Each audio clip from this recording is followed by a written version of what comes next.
منگنی کے سلسلے میں آپ لوگ سوچتے ہوں گے یہ منگنی کیا ہوتی ہے؟ شادی سے پہلے ایک انگیجمنٹ کا جو رسم ہے، اسلام میں اس کا کیا کانسیپٹ ہے، کیا تصور ہے، منگنی کیوں کرتے ہیں؟ اسلام میں ایک مسئلہ ہے، توجہ۔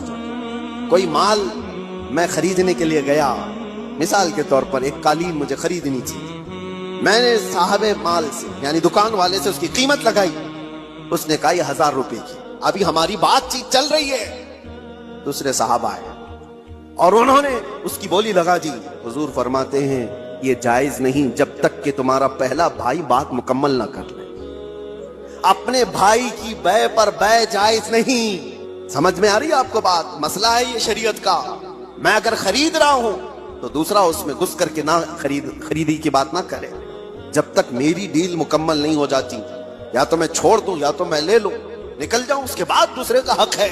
یہ اسلام کا مسئلہ ہے۔ یہی کانسیپٹ ہے منگنی کا۔ منگنی کیوں کی جاتی ہے؟ کسی لڑکی کو آپ نے دیکھا، پیغام نکاح بھیج دیا اور لڑکی نے قبول کر لیا، شادی ابھی نہیں ہوئی، اور یہ اعلان کیا جا رہا ہے، اللہ کے نبی صلی اللہ علیہ وسلم نے فرمایا تمہارے بھائی نے کسی لڑکی کو نکاح کا پیغام بھیج دیا ہے تو اپنے بھائی کے پیغام پر پھر کوئی دوسرا آدمی پیغام بھیج نہیں سکتا، حرام ہے اس کے لیے۔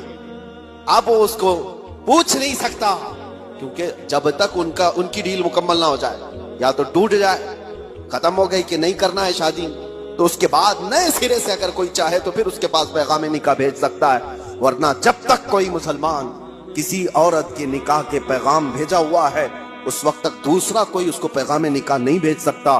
یہ ہے حقوق اسلام، اتنا زیادہ محفوظ رکھا گیا ہے۔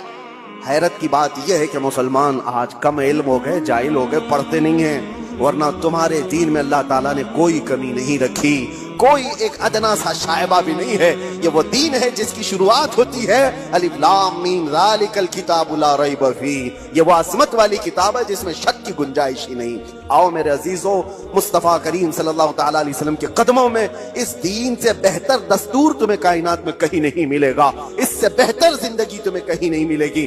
جانوروں والی زندگی یہاں نہیں ہے جو انسان کو آج فیشن کے نام پر اٹھا کر کے بازار کی زینت بنایا گیا ہے، بلکہ یہاں میں سچ بتاؤں لوگوں نے میٹل تو بنا کر ترقی کی ہوگی، ایروپلین تک بنایا ہوگا، کمپیوٹر بنایا ہوگا، موبائل بنایا ہوگا، لیکن مدینے کے تاجدار نے انسان بنائے۔